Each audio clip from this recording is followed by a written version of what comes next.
All right, welcome on in to the NY to MD podcast. Your host, Kevin Hurt, Brian Sherrod with our new entrance music. Yeah. What's going on, man? Not much, man. Man, I'm loving this theme music, man. Love it. Yeah, shout out to producer Maurice. I'll get his handles in a little bit for YouTube and Facebook. So shout out to him. Appreciate him for the music. Thank you. Man, it's cold. It's cold. That's all I gotta say, dude. Where are we living at right now? I don't know what's going on, Hurt. All I know is when I did my 5 a.m. shopping, I broke out my winter hat, man. I had to bust out the winter hat this morning. I had to break out the winter jacket. It's crazy, man. It was cold and it's windy. Yeah. So the wind chill is like 20 something. That's crazy. But I think we're doing a lot better than the New England area, right? Because are they actually getting snow? Or? I think they were getting wet precip, as I heard. Oh, okay. And not the rain wise part. Oh my gosh, man, it's crazy. It's crazy. So, yeah, it's just a little bit Mother Nature still, I guess, a little angry at some things. So hey, that's how it goes, you know. Yeah, so we got a lot this morning to talk about. We got, of course, The Last Dance, episodes 5 and 6 were on this past Sunday. The NFL schedule release, one of your favorite things of the year that you love so much, which you kind of didn't love this time. Not at all. Yeah, that was. I think it surprised you a little bit. And how the NFL schedule, if it does actually take place at the time, how it could affect our viewing plans. Yeah. Our favorite baseball league currently, the Korean Baseball League. Association, sorry, Korean Baseball. Was it association? Organization. Thank you. Yeah. We're going to talk about a legend in Baltimore and Miami. We're going to talk about the late, great Don Shula. Yeah. Maybe it's a Mike Tyson, because that dude, he's alive and well, let me tell you. Woo! And, of course, Survivor. And, of course, we're going to finish up the show with the best people we know, which is our mamas. Exactly. So, all right, man. Let's you want to start with this Last Dance? Yeah, let's just get right into it, man. All right. So we saw episodes 5 and 6 on Sunday. Yep. And we got some Dream Team talk. But okay, first of all, I'll start. Dude, the thing that got me the most was the Tony Kukoc stuff, man. I did not know that backstory at all. And the way, man, they were just playing hard. I mean, they were playing hard, man, against that dude, man. During the Olympics. That was I didn't know that story. I didn't know that story either. I know they drafted him, and I know it took them a couple years to get into the league, but when they played in the Olympics, I had no clue that it was personal. I didn't even know when he was actually drafted. You know how you just don't pay. You don't pay, that was a while ago, right? So I didn't even pay attention to that because I think he was even like a second round pick or something. Maybe I was like, yeah, they said he was a second rounder. Yeah. So just hearing how telling everybody in the locker room, oh, me and Scotty got this, was kind of crazy. Like, yo, Really? Yeah. And that first game, they took it to him. He did redeem himself in the championship game, even though, Yeah. of course, they got blown out anyway, as every team did during that run. But man, I had no clue, man. Yeah, I didn't know there was this little bit of animosity there. I didn't realize that Jerry Krause was playing him up and was talking him up, and Jordan was like, "Okay, nah, we'll take care of this." And, Yeah, I mean, especially Scott. Scott was like, I don't think he's even going to make it in the NBA. yeah, You can kind of tell Tony when they were interviewing him, he seemed like irritated. Like they didn't even know me. Like how would and if I was him, I would, you played with these guys. yeah, I'd feel irritated too. yeah. So But that was crazy. But that was yeah. Go ahead. I'm sorry. No, I was just gonna say that was just a good story, man. Because and you know what, my whole thing was with the reason why I didn't want to watch it at first because I felt like I lived through this. I knew all the stories, but this man, I'm learning some things I just did not know. And this Tony Kukoc thing, man, that was cool. That was cool. That was nice. Yeah, it was crazy, but I think he's one of those forgotten people who was there for I think the second three-peat. Yeah, he was there for the second three-peat. Yeah. And he turned into, as we all know, a very good player, and which shows you that Jerry Krause knew what he was doing. It's just he couldn't get out of his own way. Yeah. Other thing I think I got out of this was, again, Michael Jordan does not let go of any sort of slight. Nah, man. He's still angry about things. So, I mean, I definitely got that. But it's he said he had nothing to do with Isaiah not being on the team. Come on. I'm not buying that. You don't believe that? No, not at all. No. Not at all. I think so. A couple criticisms I have of this documentary now. The whole Isaiah thing. Yeah, he can plead the fifth, or he can say he didn't have anything to do with it. But come on, man. We all know what the deal is, man. Plus, and another thing I want to talk about is this whole thing with the gambling, man. Seemed like they kind of glossed this one over, man. But I think, and look, I get it. The only reason why this documentary is in existence is because, Michael's allowed this to happen. He owned the footage. He released it. He's allowing this thing to happen. But the stuff with the gambling, I don't know, man. They're glossing this over way too much. I hope we get a little bit more about this during the next episode. Well, the next episode, 7 and 8, I think they're going to be focusing on his time away. So I don't know if it's. I mean, it might have some part to it, but I think it's being mostly focused on him going to play baseball. Unfortunately, what happened, his father being murdered. Which everybody remembers that, how crazy that was. And maybe the media, because remember, some of the rumors were that had to do with his gambling debts and stupid crap like that. But I mean, they talked about it. They said like David Stern, ruled it wasn't, having an issue. He, like you said, he wagered just for fun, but seems like it was a lot. But again, I'm sure it was a ton of players that were doing it as well. Yeah, and it wasn't just him.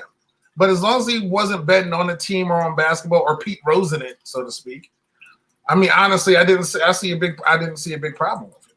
I don't know. I just think I don't know if enough time was dedicated to that whole issue. That's all I'm saying. And I wish they could have delved a little bit deeper into that, because that's always something that I had questions about, and I have more questions about. But I mean, I get it. You're a multi-gazillionaire. You know what I mean? So betting, $1 million or $100,000 is like $10 to us. You know what I'm saying? So I get it, but. Well, you heard about what like Steve Kerr, Will Perdue sitting up in the front betting $1 or $2. Oh yeah, that was funny. Then Jordan comes up there like, dude, we ain't got that money. He's like, no, I just want to say I got your money in my pocket. It's like Thanksgiving when you go over grandma's house and you got to sit at the little kids' table. You know what I'm saying? You got to sit at the kids' table. Now you ain't ready to hang with the grown folks just yet. That's how I felt like it was with them. I was like, nah, we ain't, our pockets ain't that deep. We ain't rolling like that. No, because they weren't. But dude, you can't be, when they're betting thousands. Whew. You out there, you're like, hey, that ain't in my contract. Yeah. So that was funny. But that's why I'm glad I'm watching it, because a lot of this stuff I didn't know. Like I said, the Kukoc thing, I didn't know why Horace Grant wasn't on the team, or where. I think we're going to get to that soon. There was a little bit of it. I think with the book that came out, and Michael basically saying it was Horace. Mm-hmm. And Horace was like, "Man, we were cool, but I didn't say anything to that dude about what stuff was going on in the locker room." And it seems like, as we all know, Mike might not talk to everybody. And it seemed like those two were talking to each other at the time, or now. Yeah. So to speak. So that's it. That's very interesting as well. Yeah. He's like, oh yeah, that was Horace. Like, it's Horace. Like, dude, really? Is it? But So. But that's one thing I appreciate about this documentary is like all the things that we heard. Like, we heard about the Jordan rules, we heard about the gamble, like we heard about all this stuff, and I love how they're bringing all these aspects of the Bulls and of Michael Jordan's career up. I think that's cool, man. Like they're not leaving any stones unturned. You know what I mean? So I do like that. Man, I had another thought. I also wanted to talk about when I texted you, man. This is why this dude is the GOAT, and he'll always be the GOAT, man. I love the Nike story, man. So what I learned is that he was almost Adidas. What I mean? Yeah. He wanted to endorse Adidas, and if it wasn't for Mama Jordan, he's like, you better get on that plane, boy. You better get on that plane. Go to Oregon? Yeah, you better get on that plane. And like they said, back in the day, Nike was just a track shoe. Yeah. Phil Knight, track guy, University of Oregon track team. Here you go. And like you said, everybody was wearing Converse back then. All the guys had Converse. Magic, Larry, Bernard King, all the top guys. And he went to Nike. And then, as we all know, the rest is history. Yeah, but I just love how they marketed this. They said, look, give Michael his own shoe line, right? So nobody had done that. So they gave him his own shoe line. Then because they had like the Air Sole technology, they called it Air Jordan, which was perfect marketing because it meshed right in with his, with his game. Yeah. Yep. And I just loved the contract. So they signed him to a deal. What was it, $100,000 deal, and I think it was 250. Oh yeah, 250. My bad. 250,000. Nike thought that he was going to sell, 3 million shoes in 4 years. My man said, "Nah, I'm only going to sell 126 million in my first year." Yo, and then from that, it's history, man. And it's just the thing is, I believe certain people.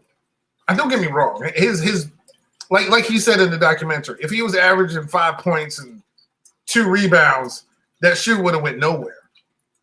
So his game backed him up. The shoe backed him up. The commercials backed him up. All those things, because there was really no marketing campaigns for. I remember again when all this stuff happened, because Jordan got to the league 84, 85. Yeah, we were like 8. And at that point, I remember the only sneakers I remember were Converse and like kangaroos or something. You know what I'm saying? Because they had like a pouch on the side or something. Like I really don't remember Reeboks, Adidas, Nikes. I don't remember those things until I got a little bit older. And then people started, talking about, I gotta get Nikes, or people had Converse or name brand sneakers, period. You know what I mean?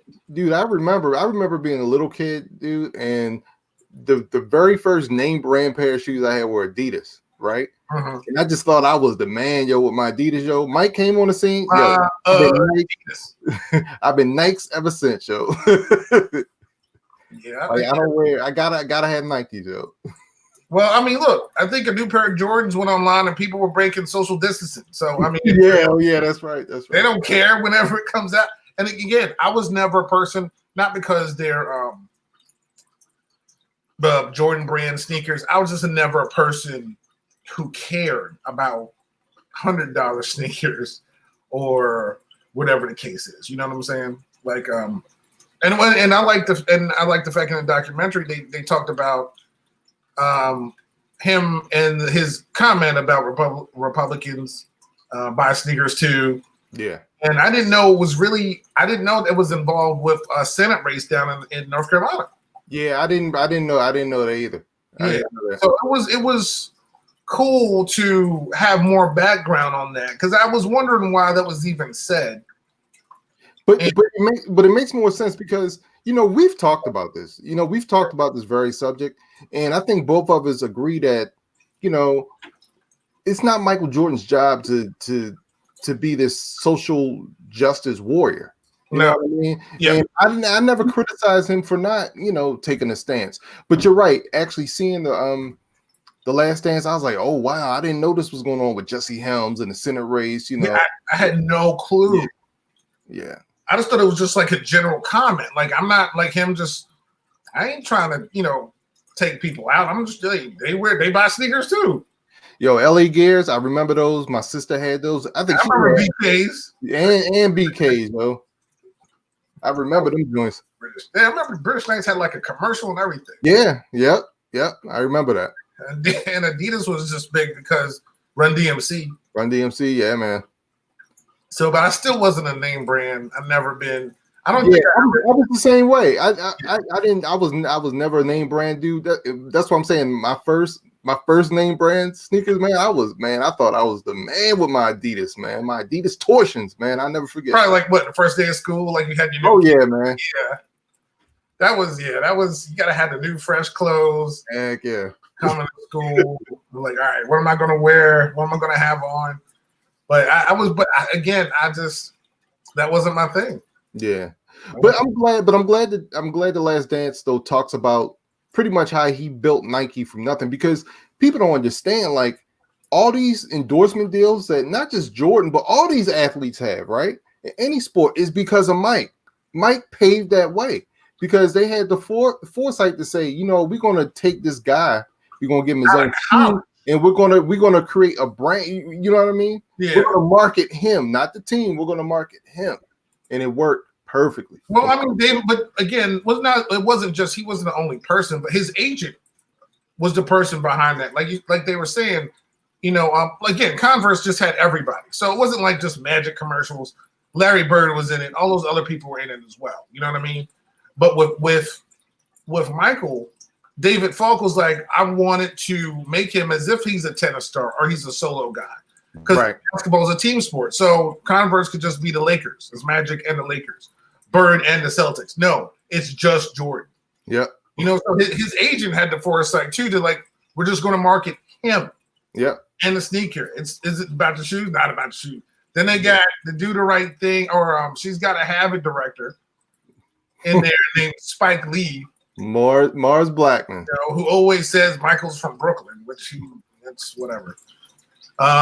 And just, had the best shoe commercials ever. Because even if you think of shoe commercials now, how many of them come to mind that aren't Michael Jordan commercials? Dude, nothing. No, I mean, I can't think of commercials. Dude, I can't think of anything.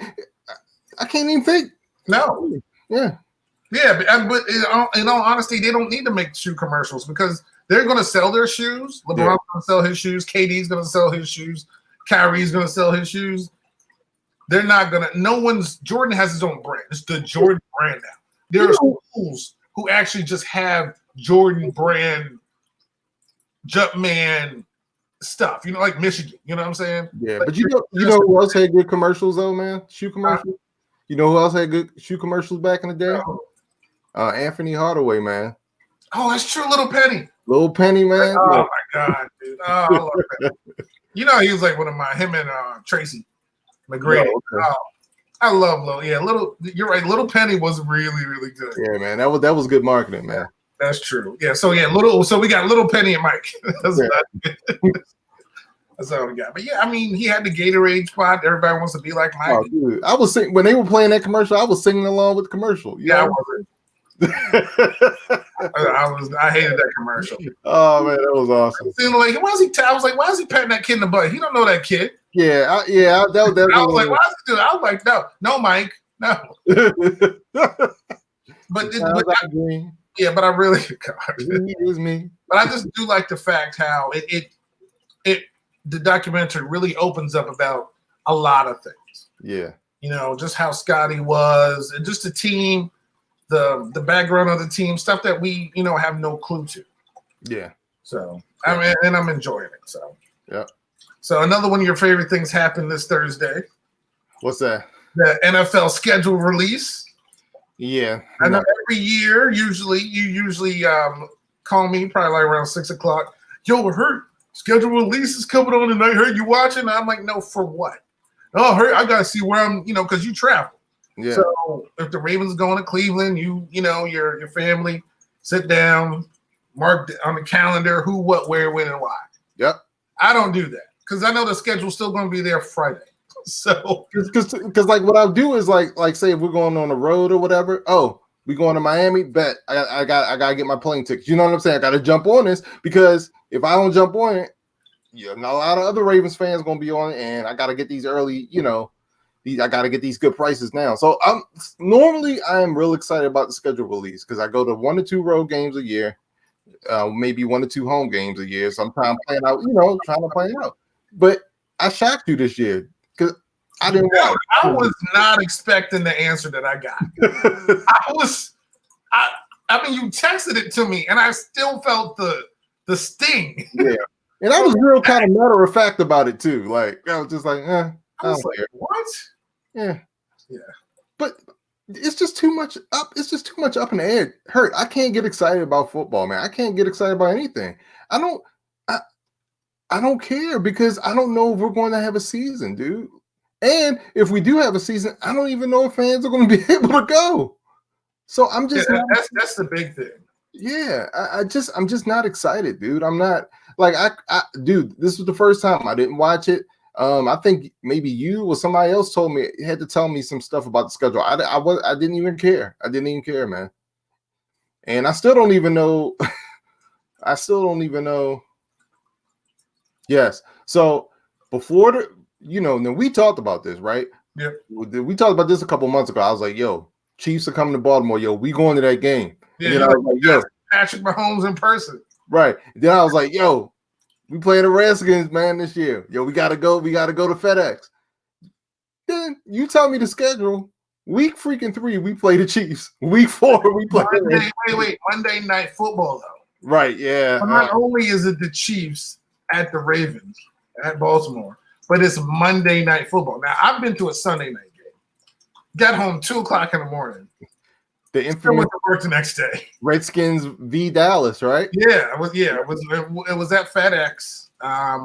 We won the division and eliminated Dallas all the same night. So of course it was probably the best football moment of me in person that I've ever experienced. Of course, I've only been to 4 games or something like that in my life, and 3 of them are Ravens games. At least half of them were with me. Yeah. They're all of them, I think, were for you, except for that one. The Redskins game I was by myself. I wasn't because all the Redskins. Oh yeah, I forgot about the other game we went to. Raven. Yeah, I forgot about that one. Yeah. No, that was a baseball game. Oh, it was? Yeah, that was after Oriole game because Alex went. I think it's when we saw the left-handed pitcher from the Marlins. No, what was it? No, dude, what was the game when we left and they were at the Ray Lewis statue singing "Hail to the Redskins"? Oh yeah, that was the last. But that wasn't the. I thought you were talking about the incident on the light rail. Oh, I thought that was the same thing. No. That was a whole different time. Oh, okay. We were dancing at Ray Lewis statue 4 years ago. Okay. Yeah, it was 4 years ago when we beat you guys. And then 4 years before it was the RG3 got his leg eaten by Haloti Ngata. And Kirk Cousins brought us back in that game, and we won that game too. Yeah, and I got pom-poms in my face. And you had pom-poms. Yeah. Which was awesome. So, yeah. And that was, so we've been basically at the same place for the last 2 Washington-Baltimore games. Okay. All right. Dude, we got at Mahomes hurt, man. We got to go to this one. I mean, if they let fans go and all that stuff. Come on, man. Mahomes, yo. It's a whole dude. That's Monday night. Like it's only one Monday night. Okay, first off, again, we got to find out if we can even go. Exactly. So then, if you can find out we can even go, it's just Monday night. Luckily, it's week 3. It won't be cold. So that's a good thing. Yeah. So it won't be cold. But I just can't imagine. Like, I would have to have like 2 days off of work. That's just too much. Because you get there, games start at 8. You know how long they take. You're getting home like 1 a.m. no matter what. Yeah. You know what I'm saying? And don't get me wrong. I mean, it's probably worth it. I know those tickets are not going to be cheap. But again, I'm sure it won't be full capacity. We're still in this whole thing where certain states, and ours is one of the states that's been affected a lot by this, where we don't know if we're going to have full capacity games. And both teams play in Maryland. So even for the next week at the Ravens-Washington game, I don't even know about that either. Yeah. That's a good point, man. Yeah, believe me, there'll be more Baltimore fans down there anyway. Yeah. But so I don't know. I mean, that could which could kind of suck, but maybe we could go somewhere. Yeah. But you've never been to FedEx, so I'd like to take you to see how much I don't like it. Yeah. Well, real quick, getting back to the schedule though, were there any Redskins games that stood out, or anything about their schedule that stood out, or any thing about the NFL schedule that stood out to you? Well, we as in Washington, I should say, no primetime games for the first time since 1999. And you were very happy about that, especially having no Monday night game, home Monday night. Thanks. Usually, especially when we play the AFC North, we usually play Pittsburgh on Monday nights, and that is a nightmare. Yeah. Well, no matter where it is, Pittsburgh fans are going to outnumber Washington fans, whether if it's at Pittsburgh or if it's at FedEx. So it's just those handkerchiefs or whatever that they have, and it's just a terrible thing. I mean, of course, it's Monday night, we get blown out, right? So it's just never a good thing. The other thing about our schedule, which for some reason I can't seem to pull up because that would be helpful to do. Let me see. But we're not going to be good regardless of what our schedule is anyway. Let me just go ahead and say that. Well, while you're pulling that up, I was going to say the Ravens got 5 primetime games, which makes sense. I think Lamar is exciting and he's must-see TV. Yeah. New England got 4 primetime games. Well, we still got to see what's going on, but Tom Brady's got 5. Well, you knew that was happening. Everybody wants. I want to see this, dude. I want to see this. I want to see Tom Brady on the Bucks, man. Yeah. I mean, on the Gronkaneers.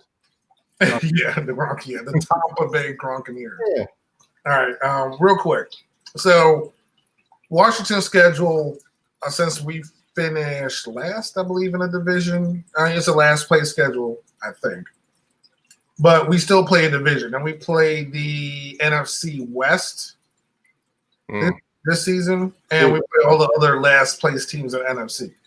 And y'all play the AFC North. Yeah, and then we play the AFC North. So that's a whole bunch of losses. So here's one stretch of the schedule. Okay. We have the Thanksgiving Day game against Dallas, which is, I love that game. Okay. I always look forward to it. By that time, I'm already done eating, hopefully. Also, both our teams play on Thanksgiving this year. Okay. Yeah. Yep. And so it's in that one's we're at that. Well, we're always at Dallas. Right. So we play at Dallas that day. The next week the next game we're at Pittsburgh. Ooh. So then what follows Pittsburgh? We're at San Francisco. Wait a minute. Wait up. That's 3 straight road. You said at Dallas, at Pittsburgh, at San Francisco? Yes. Good Lord, man. Yes. Yes. Yes. Why did he do that to y'all? I don't know what we did to people. Good Lord. But man. they don't seem to be happy with us. Then our next home game, after we travel back from San Francisco to come home, is against Seattle. So Dallas, Pittsburgh, San Francisco, Seattle. Man. I have a question for you. Yeah, go ahead. Because that tough schedule just made me think about it. If the Redskins were to go 2-14 this year, right? And had the number 1 pick. Should Yeah. they draft Trevor Lawrence? Yes. Okay. All right. If they don't, just blow the whole team. Like you would, I honestly would drive down there and beat Daniel Snyder. I'm not even gonna lie. Well, you know what? I don't know why I'm asking that, because I think they're going to be fighting for that number 1 spot with another team who now I know is tanking. Because I checked the headlines this morning, and guess who the Jaguars signed today? Yeah, I saw that yesterday. Mike Glennon. Mike Glennon. When you have Cam, you have Andy Dalton out there. No, Yeah. but Andy Dalton went to Dallas. No, I said he was out there though. Oh yeah, but he wasn't out there for long. I know. A couple of days. I understand that, but they still could have tried again. They could have gotten him. They could have Cam. Who I'm missing some other people. And well, what do you think about? Glennon, come on, man. I mean, but what do you think about New England just going with Jarrett Stidham? They have no. No, I told you last week. What was my prediction on the? I told you last week. New England is going to win the new and Jarrett Stidham's going to be their starting quarterback. Dude, Jarrett Stidham's going to be good, man. I don't know what Belichick. I don't know what kind of potion he has or whatever. But I'm telling you, I got a funny feeling. Everybody's sleeping on New England. But I got a funny feeling, man. Jarrett Stidham's going to come out and just start ripping it up, man. I don't know. But Cam still being a free agent, unless people really think he's hurt, is still shocking to me. But I mean, they still got Gardner Minshew, man. I don't even know what you're talking about. No, give me a break. I mean, that division is going to be. I mean, Indianapolis. How good is Phillip Rivers going to be there? Yeah. I mean, he's going to be behind the offensive line, so that will definitely help. Yeah, that's true. So Houston, Houston, what about their wide receivers? I know they traded and got Cooks. They, the other guy Fuller, with his hamstring issues.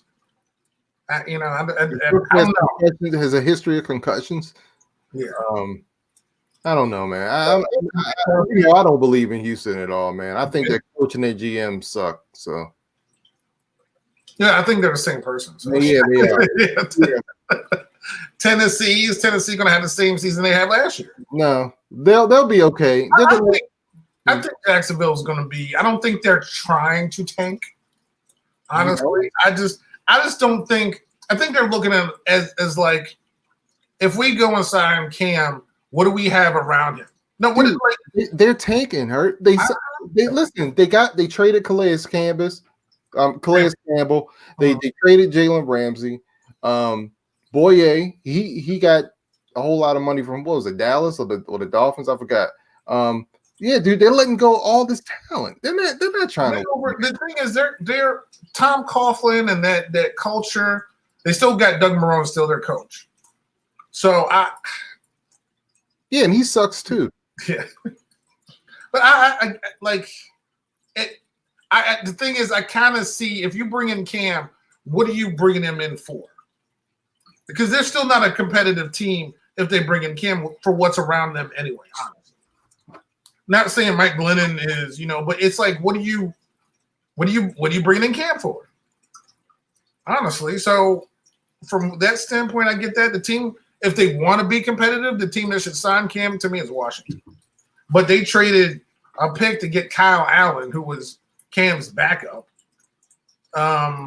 months ago from Carolina to challenge Haskins. So, but either way, the two bottom teams in the NFL this year will be Jacksonville and Washington. I don't think I see it any other way. Every other team, look at the AFC, the NFC West. That's going to be packed. Oh, I think that's going to be the best football. Man. It's going to be insane. And the NFC North, all those teams are going to be okay. None of them going to be 2-14 or 3-13. You know what I mean? Yeah. NFC South, all those teams are going to be competitive as usual. Tampa Bay, New Orleans, which Tampa Bay, New Orleans start the season off against each other. And I think Tom Brady would be an underdog for the first time in like 74 regular season games or something, which is a record. That's crazy. Carolina, because they got Teddy Bridgewater. And Atlanta is Atlanta. So they're still somewhat, and they came on during the end of the season. So when you just look at the NFC by itself, the worst team in the NFC is going to be Washington. So, I mean, I don't know how Cincinnati is going to be. They already have their guy, but how competitive are they? I think Cincinnati's going to be better, man. I think, and the reason why I say that is, think about it. They already had AJ Green. He's not going anywhere. They're getting Joe Burrow. They already have Joe Mixon. If they shore up that offensive line, they still have Tyler Boyd. You know what I mean? They drafted T. Higgins in this draft, who I really liked. So no, I think offensively they'll be okay. I think the defense stinks, but offensively they'll be okay. Yeah, I don't know. It's tough. Were there any other games or any other matchups that stuck out to you? I mean, like I said, I think it was week 17. I think it's Seattle and San Francisco, like week 17 or something. Okay. That's huge, of course. Because we don't know who's going to win that division. That's going to be tough. You know what I'm looking forward to? I'm looking forward to that Tua Joe Burrow rematch. Well, hopefully Tua will be healthy. He's going to be number one for them. Because, that only made sense. I don't even know why people were even bringing up. I don't care what number you wore in college. If there's a number retired, you're not getting that number. Yeah. I don't even know him. Honestly, he didn't ask for it. I thought he would have been 3, though. The 1 looks kind of funny, but I thought the 3 would have been a little bit more fitting. Yeah, but I mean, 1's good. 1's a cool number. Yeah, but it only looks good when Cam's wearing it. 1's a weird number to me. If it's Cam good, we'll see. To me, 3 would have been perfect for 2, but 1. So we'll see how it goes. Well, what do you think about the opening game or Monday night games of the season? It's Pittsburgh at the Giants and Tennessee at Denver. Ugh, really? Yeah. Ugh. I like how I kind of think they could have did a better job with Pittsburgh at Giants? Pittsburgh at Giants and Tennessee at Denver. Nobody wants to watch those games. People will watch those games. Yeah. You know that. Yeah, Pittsburghers and New York. Yeah. That's about it. Nah, I don't like the matchups at all, man. So, and your first game is Cleveland is at Baltimore. Yeah. And Washington is at home against Philadelphia. So it's a loss for me and a win for you. That's going to be a tough game, though. That's going to be a tough game. The only game everybody cares about. Well, not only cares about, but look, the 4:00 game. The 4:00 games are Tampa Bay at New Orleans and Arizona at San Francisco. Oh, that's going to be. That's how you start a season. Yeah, that's going to be great. Yeah. I can't wait for those are going to be some exciting games. So if we start the season on time, that's something to look forward to. And of course, to start the season off, Houston is at Kansas City on that Thursday, the 10th. Okay. So to start the season off. So Houston at Kansas City. Yeah, that's a good game to start the season off. Yeah, but that Monday night game was kind of like, really? Yeah. Like you got 2 of them, and I don't like either one of them. Yeah. You know what I mean? But yeah. So we don't know if we're going to go to any of those games, but we will try and we'll report back to everybody. We'll see how things go in the future. So, speaking of plans and future plans, Major League Baseball. Are we going to have a season this year? And when do you think it's going to start? And what is your plan to start baseball? All right. So first of all, did you hear about Trevor Plouffe? No. Okay. I have no idea who that is. Former major leaguer, used to play third base for the Twins, I believe, right? Okay. So basically, he leaked on Twitter, baseball is going to start like on June 1st, and we're going to – I forgot what the exact dates were, but he gave like an outline of how baseball was going to start. So then people came out and was like, no, this isn't true. I think some baseball reporters were like, no, this isn't true. I don't know where he's getting his information from. You're not even in the league anymore. Like, what are you talking about? But, come on. If you lay out dates in the timeline, he's obviously has some sources within Major League Baseball feeding him some information. Like, he's not just coming up with this. He's not just making this stuff up. So, he's been really getting hit hard, man. Like, who are you?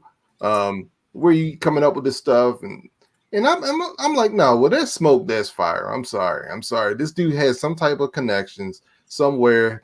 He's getting some inside information somewhere, and all these people who are coming out against him and are saying no, he's just feeding you misinformation. I'm not buying that at all. He's getting some information somewhere. I'm sorry.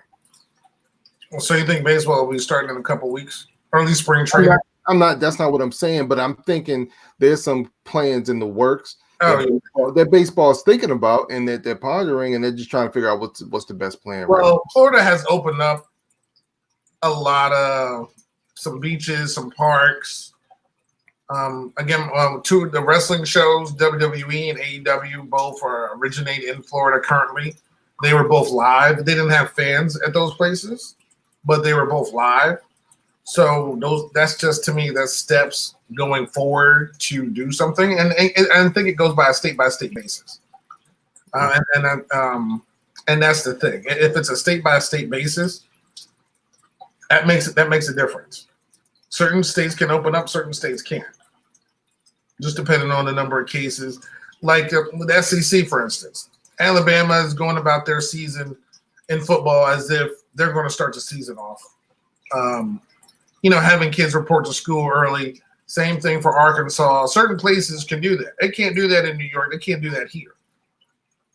Currently, kids have been out of school. Our kids are going to be out of school till next school season. Yeah. So, I love this right here. I think Doc is on to something, because here's my prediction for baseball. Here's my plan. So my prediction is that there will be baseball this season, but fans will not attend. Definitely not. Yeah. But here's how it's going to happen. In order for baseball, basketball, any of these sports to start, you have to have widespread testing. So I think what they're waiting for is that the tests get better. Because right now, and we just need more tests. Not even to get better. No. But better in the sense, like, because right now I think they're just doing this. They just have the swab test. I think they're trying to they got to come up with better and quicker tests so that you can test these athletes every day. So I think once tests become more available, where you can get quick results, where you can test them every day, then you can safely field a competitive team and not have to worry about people getting infected. So my prediction is this, Doc, I think you're close. I think the players are going to get back together in a month. June 15th is when players are going to report. They're going to have 2 to 3 weeks of spring training or summer training to get back into the flow. And by no later than July 1st, the season will start. The season will start, and it will be about an 80 game season. There's going to be no fans in the stands. So in about a month, in the next 1 to 2 months, we'll have better testing where athletes can be tested every day. That's a lot of tests, man. Because the thing is, the regular public, like us, you mean? That's why I'm saying. It's going to take another. Listen, what I'm saying is it's going to take another 2 months where we're going to have enough testing, not only for athletes to be tested every day, but also for the general public too. That's what I'm saying. They're developing tests now, and now testing has gotten better, but it's going to get even more better. And I think they're going to come up with a system where people can get tested quicker and the results can come back quicker as well. And it's going to be more of an abundance of tests. And that's why I'm saying it's going to take about a little bit more than a month, maybe 2 months. But I'm telling you, players are going to report no later than June 30th, and the season's going to get underway no later than July 15th. That's my prediction. Okay. I know if I played, they better come up with better tests, because you're not sticking that thing up my brain every freaking day. That's not happening. Like, you got to come up with something better than swabbing my Abdullah oblongata, okay, and testing to see, because that thing, you saw the UFC. Speaking of the UFC is going to be live tonight, and one of their fighters, tested positive. Yep. And now, again, they're in Florida, they're in Jacksonville, and the UFC had everybody kind of there in quarantine, people wearing masks and gloves and weigh-ins and everything like that. And one of the and one of the fighters did test positive. So he, of course, is going to be quarantined, sent away, and I think he traveled there from somewhere. I forgot where he was. Can you break that down a little bit more, Doc? You said they can allocate tests. What do you mean by that exactly? Well, yeah, especially this in Florida. So Florida, they don't care. They're probably just giving out stuff. Like they want to reopen so bad. I think for them, I don't think it matters. But like, okay, UFC they're cutting down their crew. They usually have like over 100 people doing it. It's like less than 80. And of course, quarantine people, having people in the same place is a big thing, not going back and seeing your families. But my whole thing is they have to come up with something that makes people feel safe. You know, again, I don't care what, I know the numbers, maybe this, but we're still losing people. And people are still getting sick currently. Again, there was the UFC fighter that just tested positive. We had people, still celebrities, who were testing. I know the Bundesliga is supposed to be coming back next week. And they're doing tests. But there's places in in Serie A in Italy where there's whole teams or sections of teams in certain cities that were hard hit. And they don't want to have games. So it's still going to be a big picture of, say, for instance, you have a team, baseball, one of your players does get sick. What do you do? What's the protocol going to happen? You get what I'm saying? What do you do if somebody, is the whole team then got to be quarantined? Or you're just taking that person out, just testing everybody else seems to be okay, and then putting them back into and wait 15 days for him to clear his symptoms and bring him back? Like how is that? What's the planning for that? Because I think that's the big thing for college people and college teams. How is that going to happen if one or two players during a season or something gets sick? What do you do? Yeah. Well, what's your prediction for baseball? I think baseball is going to start in July. I think they're going to start in July. But I think it's going to be the Arizona Florida thing. Okay, when are players going to report? I think the players are going to report probably at the end of the month. End of June. At the end of like the first week of June, July. I mean, second week of June. Okay. All right. So we're kind of in the same. Yeah, in that. But that's only. But I think that's only going to work if they have the contingencies that they need. Like, say, for instance, for soccer in Europe, if they come back right away, their seasons would be almost over by now, honestly, because the season ends in like June. They're going to have, instead of 3 subs, they're going to have 5 subs. And if it goes into extra time, it's going to be 6. So they're trying so people won't have injuries. What happens if name your best player comes down with it? Say, whenever. It's just what is it that's what my whole question is. When something does happen, somebody does test positive, what are you going to do? Especially in NBA and that kind of, even though I saw the Cleveland Cavaliers, a couple of people came in, they still have social distancing that they're doing there for one person coming in at a time. How is that going to work during the season? Like I said, remember, the whole thing happened. Rudy Gobert has it. Everything shut down. Yeah. Like, everything shut down. Yeah. What would happen if just think about it. Did everybody on the other team had to get tested? All the people in the arena? It's a whole bunch of stuff. So what happens if that happens? All right. Well, here's my question. Hopefully baseball will be coming back soon. But we actually do have baseball, Hurt. Baseball is back. Okay. No. Yeah, he was the only fighter that did test positive. Okay. And maybe he should have stayed home then. My whole thing is, I understand being asymptomatic and he got there, but being asymptomatic still means that you have it. Yeah. So, and especially you have a sick family member, he shouldn't even be put on the card then. Honestly, in my opinion, but that's just me.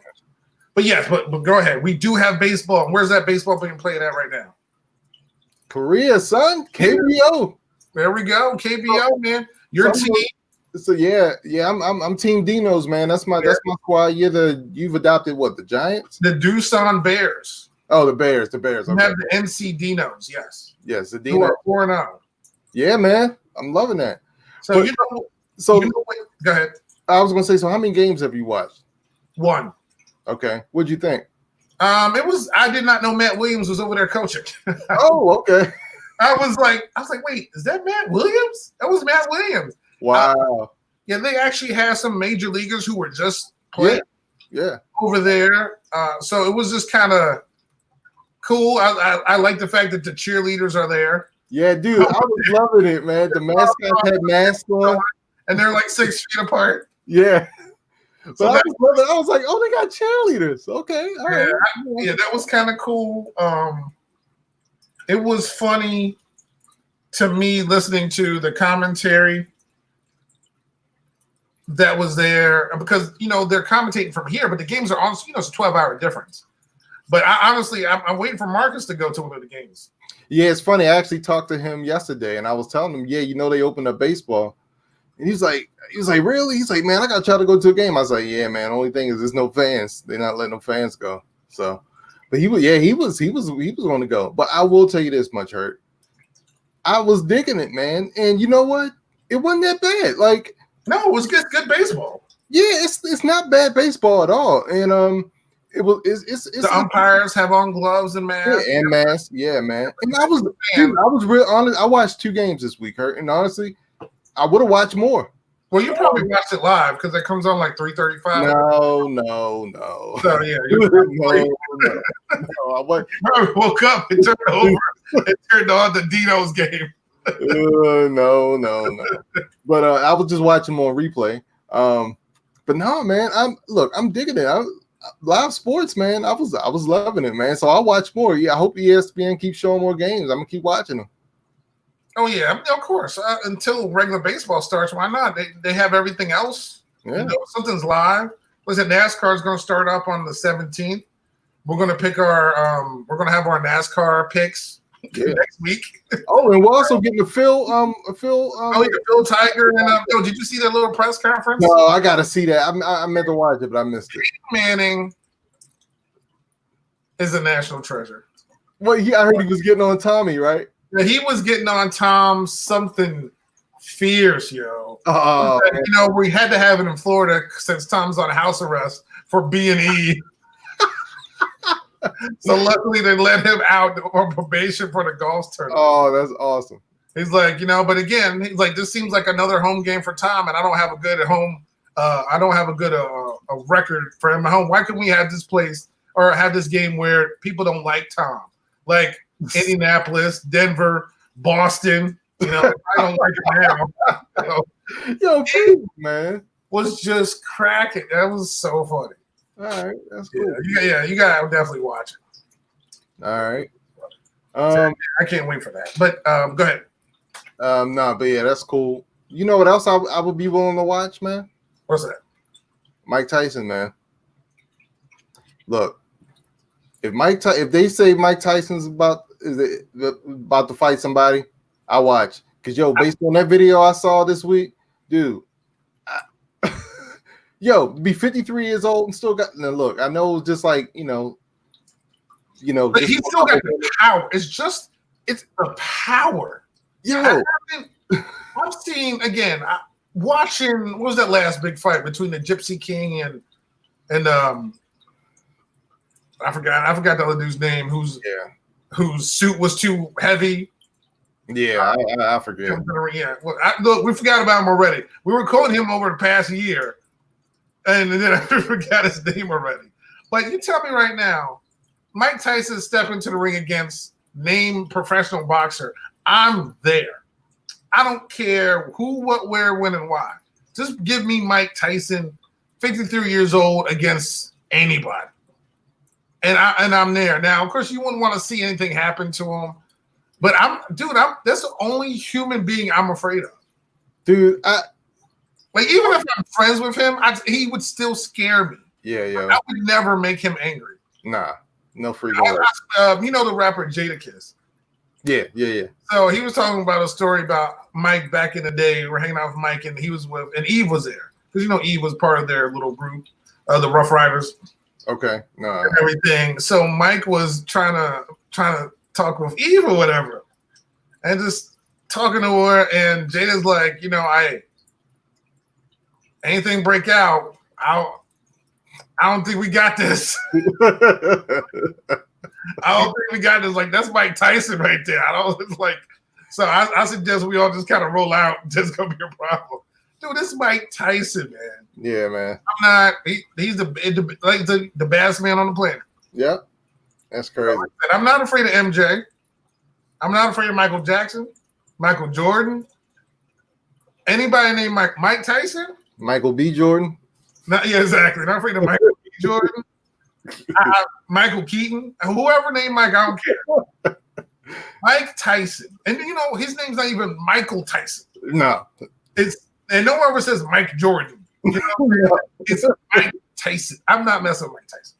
Nah, man. Nah, no way.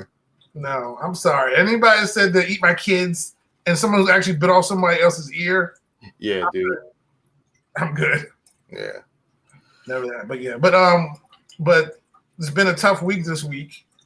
Yeah. Fortunately, we did lose some people. We lost 2 people, 2 music icons this morning, and Little Richard, which I just found out about, and Andre Harrell, who founded Uptown Records, who brought us Heavy D, Jodeci, Mary J. Blige, who Diddy was an intern underneath him. Of course, Diddy branched off and had his Bad Boy.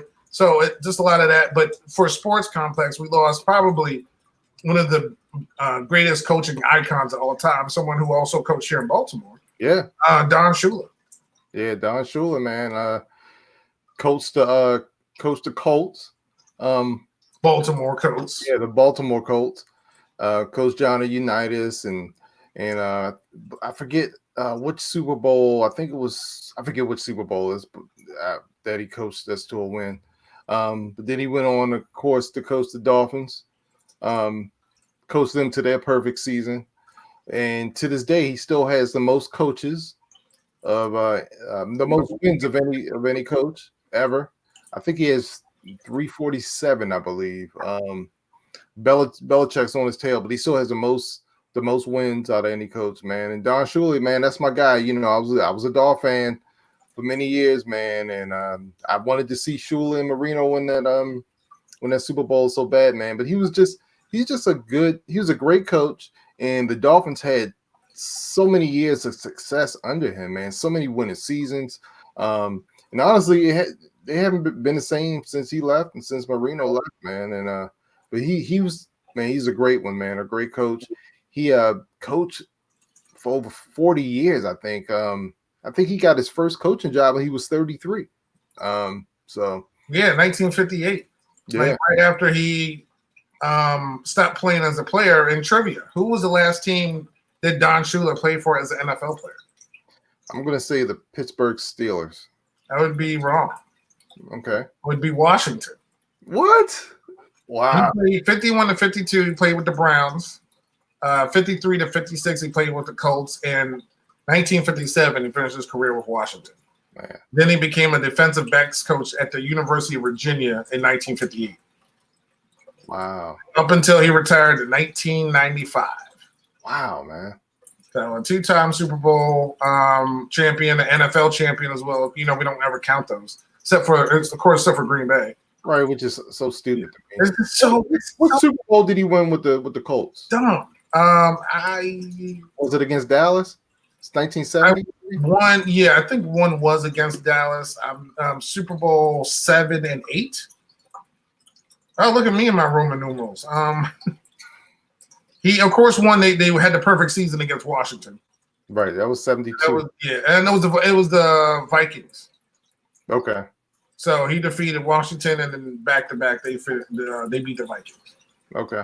So, definitely a legend everywhere that he coached. But I didn't even know he played for Washington, honestly.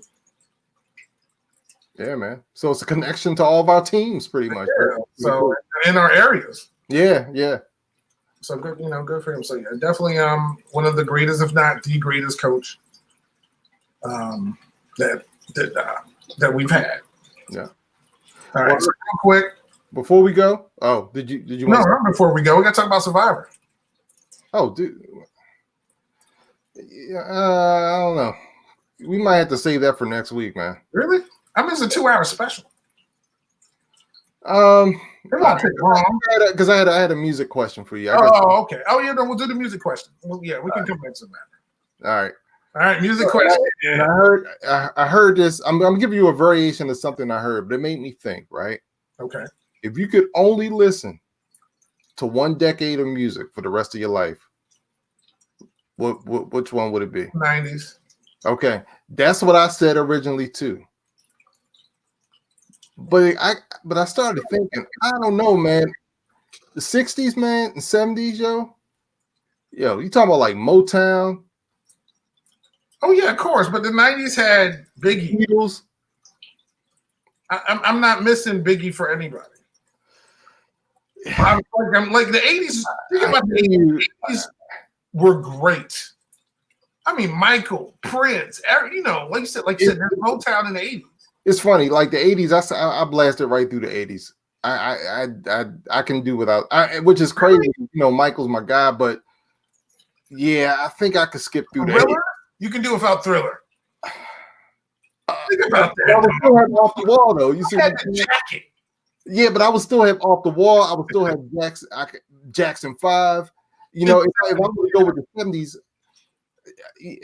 oh man, I might have to pick the 60s, man.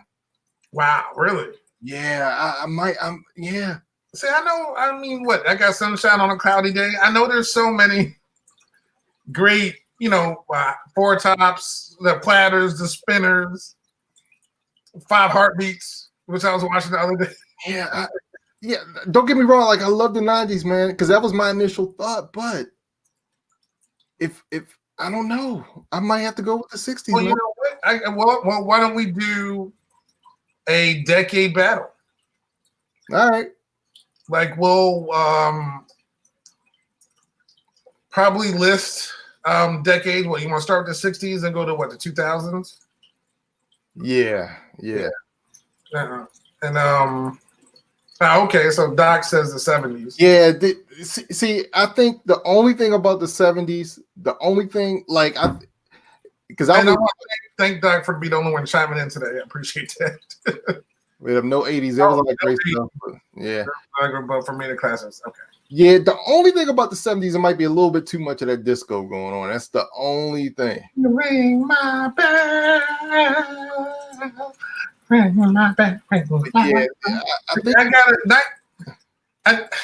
The only reason I would take the 90s is because my favorite performer of all time was in the 90s. Yeah, but don't get the whole decade in general. I don't think was as great as any of the ones that you said. But I can't imagine how, because I guess the 90s you know what? I think it can be personal. I think it's just how music didn't really connect with me until the 90s. You get what I'm saying? Yeah. It was just like, of course, growing up, your parents played all these songs and you're just like, oh my God, whatever. But as we get older, I appreciate all those songs. I appreciate the Temptations. They got the greatest Christmas song in the history of life. So, you appreciate all those groups and all those people. Watching Soul Train as a kid, when you're really young, if I remember the 70s, but really in the 80s, the Marvin Gaye's. This is a good point. See, this is a good point. A lot of the 90s samples were from the 60s and 70s, which is that has nothing to do with anything. I'm not talking. I don't care. But that's a whole different topic. No, but a whole different topic. I think that's a relevant point. I think that's a relevant point because a lot of the stuff that we listened to in the 90s, you know what I'm saying? But they were put into. I get it, but hearing a certain song is different than hearing it with Biggie rapping over it. Is my point. No, I got you. Yeah, you know what I'm saying. I mean, I know all this. Believe me, there's been a billion samples taken from a lot of stuff, but it sounds original. May not have what it has to me or mean to me when it has somebody else over it. Yeah, no, the 90s wouldn't happen without sampling the 60s and the 70s. And I mean, I know that already. Hey, if you listen to the radio now, they're taking half the stuff we did in the 90s and they're putting it on stuff now. Yeah. You know, so and music just reinvents itself and goes over and over again, but it's totally different. Yeah. I don't know. I have to give this one some thought, but I think I think I could, as much as I love 90s, and like you said, we grew up, like you said, we have, dude, like, could I live without, can I listen to music without listening to the Miseducation for the rest of my life? Or Ready to Die? Like, I get it. Like, you do without Wu-Tang? Yeah, or forever, man. Yeah, like, or what's the 411? Like, or My Life? Like, yeah, my Life was my album. Yeah, like I get what you're saying. I do get what you're saying. When I was going through stuff in my life, that My Life album hit me. Yeah. You know what I mean? And the Miseducation, Lauryn Hill. That those two, I cannot, like, in my life would be the same without those two records.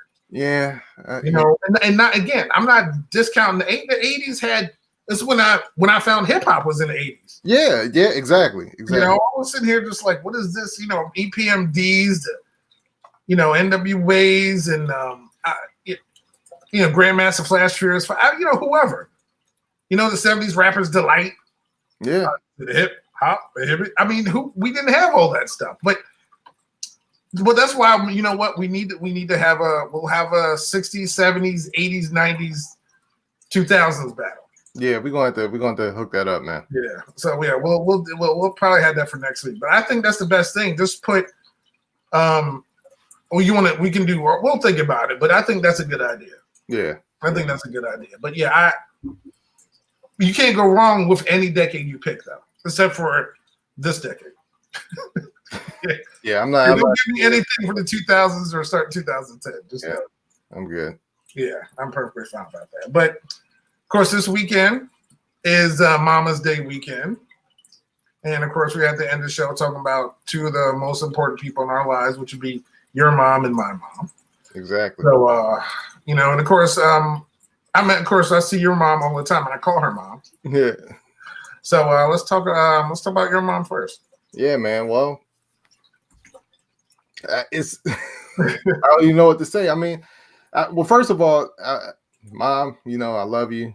I wouldn't be the person I am today if it weren't for you. I just think of all the life lessons I learned, all the things you taught me, just all the times, all the things I learned. And I just, you know, just even growing up, even when we butted heads, even if we don't, you know, didn't always agree, man, you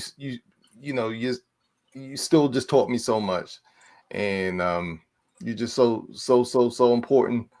And I just, like I said, I just wouldn't be who I am if it weren't for you. And I'm just extremely blessed because in the past couple years there have been some close calls, and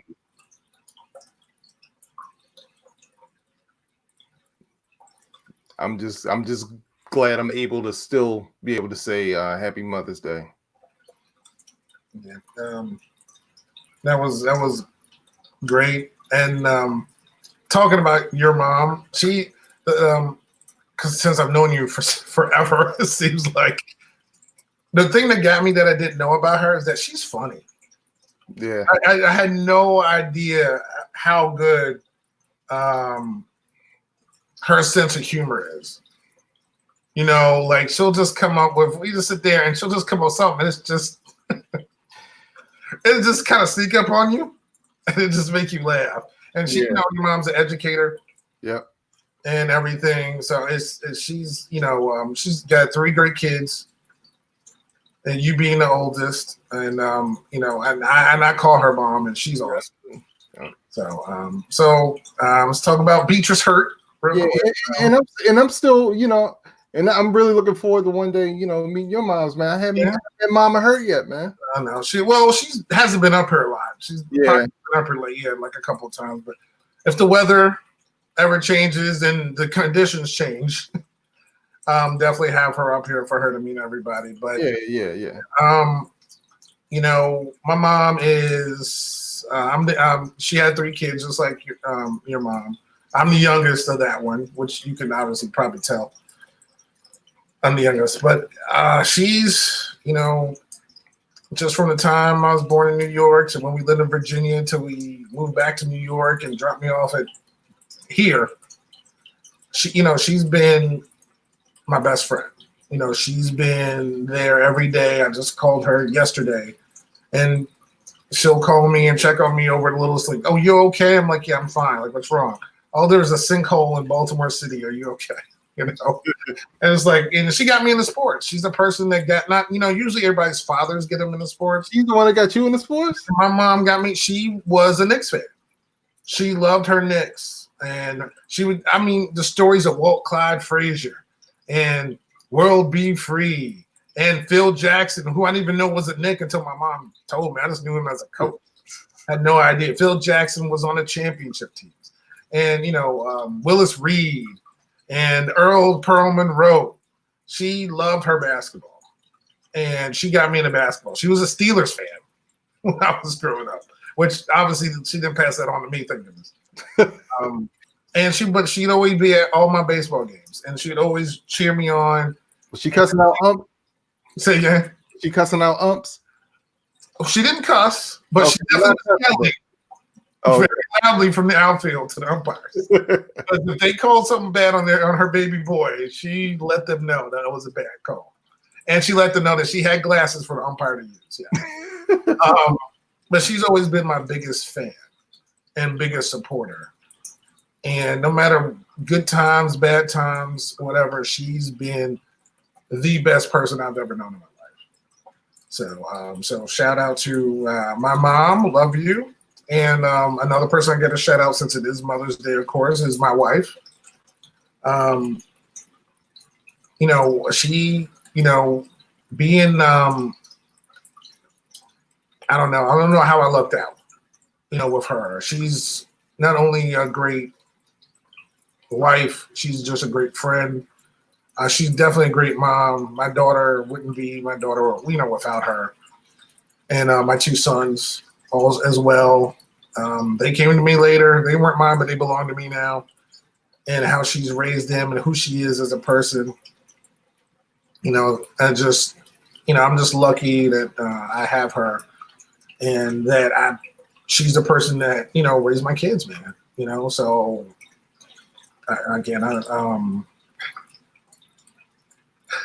Doc, yes. Whoa.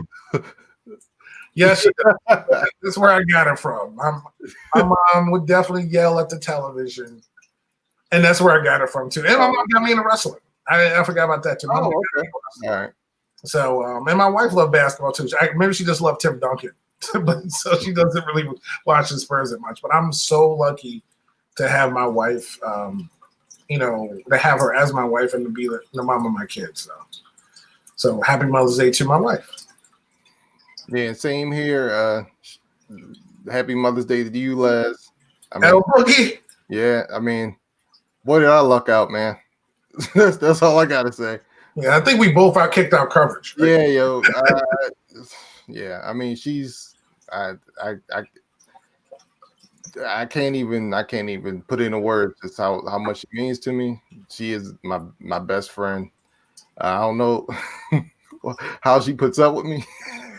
I don't know either. I have a hard time. Because you'll even be like, all right, man, what's going on, man? It's like you it's like, oh, there'll be stuff that go on, be like, nah, dude. I can't side with you on this one. But the thing is about El Boogie too, not to interrupt you, but I love when we're in on the little surprises. When she surprises you with something, and like she'll just send me a text, hey, what do you think about this? I'm like, oh my God, yeah. Like I love those. Oh, yeah. She's so good with that. You have no clue. No. Yeah. But she's awesome. Awesome wife, awesome mom. And man, like you said, man, we're lucky, man. And I'm truly grateful for my mom, thankful for my wife. Just so happy, just so thankful. And I just hope that everyone has an awesome Mother's Day, man. Yeah, me too. Same to you. Same to everybody in your family. Yep. Same to all, our sisters as well. Our sisters, yeah. And everybody, our cousins, everybody we know. Have a great Mother's Day. I'm sorry you can't see everybody probably. But have a happy Mother's Day, and everybody just stay safe. And thank you for tuning in to NYMD Podcast. Of course, this is our live version here on YouTube. You can subscribe to us, NYMD Podcast on YouTube, and of course the audio version, which is on Spotify, iHeartRadio, Apple Podcasts, Google Podcasts, Spreaker, and Stitcher apps. Wherever you find podcasts, you find NYMD Podcast. And we will see you guys next week. Everybody stay safe.